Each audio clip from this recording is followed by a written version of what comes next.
Good morning, students. Today we start our chapter number 4, heat and temperature. So students, in our previous video we study about clinical thermometer, in which we study how clinical thermometer is used, in which material clinical thermometer is made up of.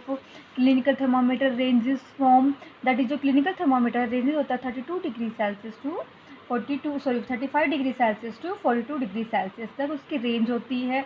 उसके अंदर क्या होता है, mercury present होती है। ये सब आपने बेसिक चीज़ पढ़ी थी कि कैसे आप क्लिनिकल थर्मामीटर को वॉश कर सकते हैं, रिवॉश कर सकते हैं, कैसे इस्तेमाल कर सकते हैं, ये सब आपने पहले वीडियो में पढ़ चुके हैं। तो students, let's start our new topic which is transfer of heat. Transfer of heat में क्या पता रहा है student, heat always flow from जो हीट है वो कैसे ट्रांसफ़र होती है, कैसे एक जगह से दूसरी जगह जाती है। तो हीट है वो ऑलवेज से क्या करती है, फ्लो करती है from higher temperature body to lower temperature body. ठीक है, हायर टेम्परेचर बॉडी से मतलब है हॉटर बॉडी और लोअर टेम्परेचर बॉडी का मतलब है कोल्डर बॉडी। अब सबको पता है जो टेम्परेचर हायर, जो बढ़ा टेम्परेचर मतलब बॉइलिंग पॉइंट होता है वाटर का किसी सब्सटेंस का, उस टेम्परेचर से लोअर टेम्परेचर मतलब कम टेम्परेचर का मतलब क्या होता है, ठंडा चीज़, कोल्डर रीजन या कोल्डर बॉडी। ठीक है, अब देखिए जैसे आप पानी को गर्म करते हैं, गर्म करने के बाद जब आप फ्लेम बंद करते हैं तो क्या होता है, जब आप उस पानी को किसी भी ऑब्जेक्ट या सब्सटेंस को छोड़ देते हैं गर्म होने के बाद, तो क्या ऑटोमेटिकली कुछ टाइम बाद उसका जो टेम्परेचर है लोअर नीचे आने लग जाता है। ठीक है, नीचे आने के बाद क्या हो जाएगा, कोल्ड हो जाता है, ठंडा हो जाता है। ठीक है, तो इसलिए आप उस चीज़ को दोबारा से गर्म करते हैं। तो अब ये कह रहा है हायर टेम्परेचर बॉडी से लोअर टेम्परेचर बॉडी में जो आपकी हीट है वो पास होती है। ठीक है, heat flow, the temperature of hot body false and that of colder body rises. अब क्या कह रहा है, हीट फ्लो कैसे, तो जैसे ही किसी बॉडी का टेम्परेचर नीचे गिरने लगता है, कोल्डर बॉडी का टेम्परेचर बढ़ने लगता है। कैसे, अब मैंने बताया ना, वाटर, सिंपल सी चीज़ है, आपका पानी। ठीक है, ये जो ठंडा रहेगा, आप जब इसको बॉईल करेंगे तो क्या होगा, कोल्डर से ठंडा पानी ठंडा था, अब जब इसको गर्म करेंगे तो कोल्डर पानी ठंडा था, कोल्ड था, उसका टेम्परेचर बढ़ा, राइज हुआ। ठीक है, उसके बाद जब गर्म होने के बाद, हॉट होने के बाद, गर्म होने के बाद इसी वाटर का जो टेम्परेचर है घट जाएगा। ठीक है, घटेगा क्योंकि गर्म होने के बाद ऑटोमेटिकली पानी दोबारा से ठंडा होने लग जाता है। तो यही कह रहा है जो हीट क्या फ्लो करती है, इसमें जो टेम्परेचर गर्म हॉट बॉडी का टेम्परेचर नीचे गिरने लगेगा और कोल्डर बॉडी का टेम्परेचर बढ़ने लगेगा। ठीक है, थोड़ा ईजी सी चीज़ है। पानी को जब आप गर्म करेंगे तो ठंडे से जब गर्म होगा तो उसका टेम्परेचर राइज बढ़ रहा है, और गर्म पानी को जब कुछ देर के लिए छोड़ देते हैं, ठीक है, तो उसके बाद क्या होगा, गर्म पानी का टेम्परेचर नीचे गिरने लग जाता है, वो ठंडा होने लगता है। तो सिंपली ये लॉजिक है इसमें। Flow of heat stops when temperature of both bodies become equal. अब ये कह रहा है जो हीट है एक दूसरे से दूसरी बॉडी में ट्रांसफ़र होने तब बंद हो जाती है जब उनका बॉडी टेम्परेचर है दोनों इक्वल होगा। मतलब अगर ये कोई सब्सटेंस है, इसका टेम्परेचर, इन दोनों का टेम्परेचर मान लो दोनों का 32 डिग्री सेल्सियस हो गया, सेम हो गया, तो हीट फ्लो नहीं होगी, वहीं स्टॉप हो जाएगी। ठीक है, जो हीट ट्रांसफ़र है takes place by different method. जो हीट का ट्रांसफ़र होता है वो कई तरीके से होता है। फर्स्ट है conduction, second convection, and third है radiation. So students, today we study about conduction. Conduction is a process of heat transferred through a medium or material without any movement in them occurs in solid. अब क्या कह रहा है, conduction में जो heat है, गर्मी, वो ट्रांसफ़र होगी एक मीडियम या किसी भी मटेरियल के थ्रू। ठीक है, बिना किसी मूवमेंट के, मतलब उनके अंदर कोई मूवमेंट, कोई एक आपस में ट्रांसफ़र मूवमेंट कुछ भी नहीं होगा, वो जहाँ है वहीं रहेगी, वहीं से ही ट्रांसफ़र होगा। और ये जो कंडक्शन है सिर्फ सॉलिड के अंदर होता है, मतलब जो मटीरियल है, दो मटीरियल या मीडियम है, वो दोनों क्या होने चाहिए, सॉलिड होने चाहिए। ठीक है, the transfer of heat from a warmer part of an object to cooler part of some object when come in contact. जब ये दोनों सॉलिड चीज़ आपस में एक दूसरे के कॉन्टैक्ट में रहेंगी तभी जो हीट है, वार्मर पार्ट जो गर्म वाला हिस्सा है, उससे कूलर पार्ट की तरफ ट्रांसफ़र होगी जाएगी। ठीक है, देखिए ये आपका जैसे कोई पेन है, ये पेन का हैंडल है। ठीक है, मेटल का भी हो सकता है, किसी सब्जेक्ट का, चीज़ का, ऑब्जेक्ट का हो सकता है, सब्सटेंस का। अब देखिए जब आप नीचे फ्लेम आग जलाएंगे तो क्या होगा, ये पहले इससे ये गर्म होगा, ये चीज़ ठंडी है, जब ये पूरी तरह गर्म होगा तो इससे इसकी जो हीट है वो इसमें पास होने लगेगी। तो आपको पता है ये चीज़ भी सॉलिड होती है और ये चीज़ भी सॉलिड मजबूत होती है। तो अब ये जो, अब देखिए इस ये हैंडल है, इसे भी इस फ्लास्क के बिल्कुल कॉन्टैक्ट में है, ठीक है, तो ईजिली हीट ट्रांसफ़र हो सकती है। सॉलिड के जो मॉलिक्यूल है सर टाइटली पैक, एकदम टाइट पैक होते हैं, एकदम कोई स्पेस नहीं होता बीच में, ठीक है। So object heated it's molecule heat up, जब ऑब्जेक्ट कोई भी चीज़ गर्म होगी तो इसके अंदर जो मॉलिक्यूल होते हैं वो भी गर्म होंगे। जब पहले तो एक molecule, one molecule heat it move and shake rapidly, जब हम चीज़ को गर्म करते हैं तो पहले उसका एक मॉलिक्यूल गर्म होगा, गर्म होने के बाद वो क्या है शेक करने लग जाएगा, काँपने लग जाएगा। उसके बाद क्या होगा, इस कंपन की वजह से वो मॉलिक्यूल है वो अपनी एनर्जी को दूसरे मॉलिक्यूल के अंदर ट्रांसफ़र करेगा।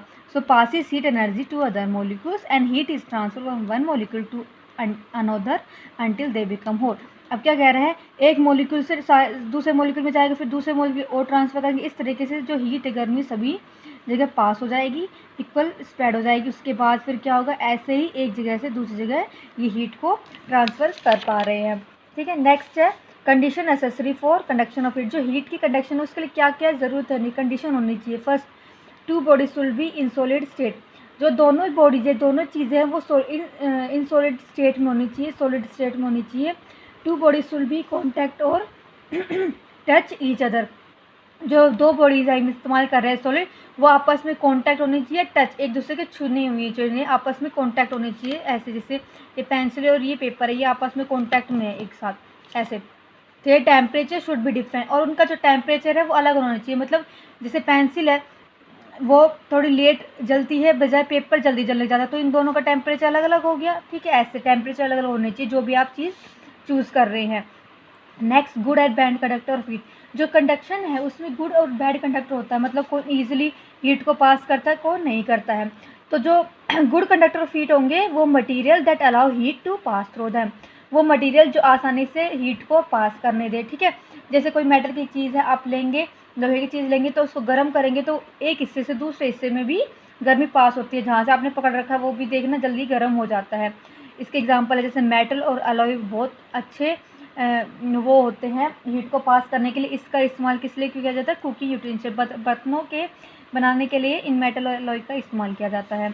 कॉपर का इस्तेमाल किया जाएगा, tubing use in automobile radiator, जो ऑटोमोबाइल रेडिएटर है उसमें इस्तेमाल किया जाएगा। ट्यूब इसलिए इस्तेमाल किया जाएगा जब ये जो ट्यूब है वो क्या करता है हीट को एब्जॉर्ब कर लेती है। अब ये पता है जब आप गाड़ी चलाते तो इंजन है वो गर्म हो जाता है, तो उसकी गर्मी को बाहर निकालने के लिए फैलने के लिए इसका कॉपर ट्यूबिंग का इस्तेमाल किया जाता है। क्यों, क्योंकि कॉपर ट्यूबिंग क्या है, गुड कंडक्टर है तो वो हीट को पास करती है, ठीक है।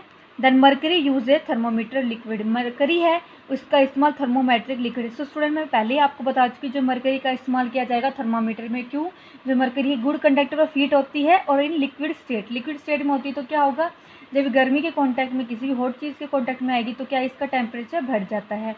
नेक्स्ट है cooling coils of air conditioner and refrigerator are made up of copper as readily conduct away heat. ऐसे ही जो आपके एयर कंडीशनर रेफ्रिजरेटर है उसमें कूलिंग कोयल का इस्तेमाल किया जाता है, जो क्या है ईजिली आपकी जो हीट है को पास कर देगी। आपको पता है जो कंडीशनर एयर रेफ्रिजरेटर उसमें थोड़े से फैन लगे रहते हैं, वो जो क्या करते हैं आप बाहर हीट को पास करते हैं, वो किसकी कोयलिंग कोयल्स की मदद से होता है, जो किसके से मिलकर बनी होती है, कॉपर से, ठीक है। नेक्स्ट आपका बैड कंडक्टर ऑफ हीट, और आप इंसुलेटर भी बोल सकते हैं। इसमें क्या होगा, material which do not allow heat to flow through them, वो मटीरियल जो हीट को पास नहीं करने देते एक ऑब्जेक्ट से दूसरे ऑब्जेक्ट में, उसे क्या कहेंगे, बैड कंडक्टर ऑफ हीट या इंसुलेटर। अब जैसे animal covered with thick fur in cold region, अब जैसे कि क्या है जो एनिमल है जानवर होता है ठंडी जगह पे क्या होता है उनके मोटे मोटे फर निकले होते हैं, आप हेयर्स भी बोल सकते हैं। अब वो क्या करते हैं फर जो एनिमल की बॉडी के अंदर जो हीट होती है वो बॉडी के अंदर ही रह जाती है, उसको बाहर नहीं जाने देते, जिसकी वजह से जो एनिमल को है ठंड नहीं लगती है, ठीक है।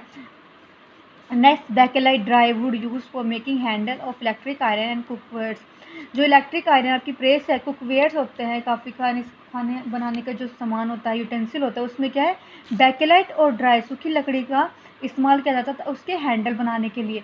क्यों, हैंडल बैकेलाइट और ड्राई वुड क्या होता है वो हीट को गर्मी को पास नहीं करने देती, इसलिए हम जब खाना बनाते तो इसका बना रहेगा तो क्या होगा हमारे हाथ नहीं जलते, इसलिए बैकेलाइट और ड्राई वुड का इस्तेमाल किया जाता है। नेक्स्ट है double glass window panes used in cold countries because air filled the gap and act as insulator. अब क्या कह रहे हैं जो कोल्ड कंट्री ठंडी कंट्रीज होती है उसमें क्या होता है जो डबल ग्लास विंडो, दो ग्लास तरफ एक तरफा दो तरफ विंडो पैन होते हैं ग्लास के, उनका इस्तेमाल किया जाता है। क्यों? क्योंकि जो डबल ग्लास है यहाँ पे, जैसे ये डबल ग्लास हो तो उसके बीच में है ना एयर क्या होता है, फिर भर जाती है।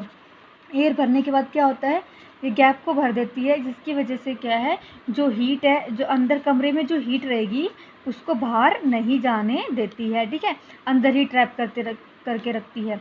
ऐसी two thin woollen blankets are warmer than thick woollen blanket because air trap between two thin blanket and do not allow heat from body to flow out. ऐसी जो दो पतली ब्लैंकेट का इस्तेमाल करेंगे एक मोटी ब्लैंकेट से, क्यों? क्योंकि जो दो पतली ब्लैंकेट होती है वो गर्म होती है ज़्यादा। क्यों? जब दो पतली, ऐसे ही वही केस है, जो पतली ब्लैंकेट होती है वो क्या है, हीट को हमारी बॉडी के बाहर, हमारी बॉडी से बाहर जो गर्मी निकलती है उस हीट को यहीं पे ही ट्रैप कर लेगी, बाहर नहीं जाने देती है, ठीक है। इससे क्या होती है, आपकी जो बॉडी की हीट है वो बाहर नहीं जा पाएगी, वहीं ट्रैप फंस के रह जाएगी। तो हम इसलिए जो ठंड में आपको क्या करना चाहिए, तो वार्म ब्लैंकेट को यूज़ करनी चाहिए जो थिन होती है। So students, your today's homework is that you have to write down this question, how are land breeze and sea breeze produce. Land breeze and sea breeze कैसे produce होती है, you have to write down. Thank you for listening students, that's it for today.